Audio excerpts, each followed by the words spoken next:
Dr. Gregerson here.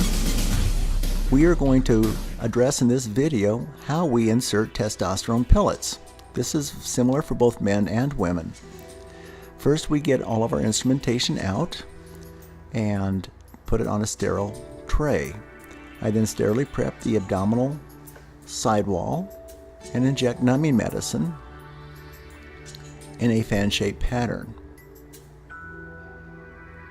Once this is done, I then make a nick in the skin using a scalpel blade, which measures about 1/8 of an inch long.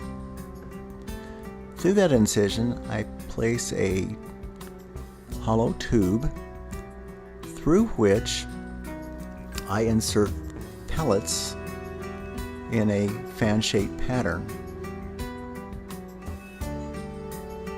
A total of 8 pellets are used in men. Anywhere from 1 to 2 smaller pellets are used in women. Notice the insertion site is barely visible. Patients feel very little pain with this. When we are done inserting the pellets, we suture the incision closed. In men, and in women we'll put a small piece of tape over the top. There's very little bleeding with this procedure.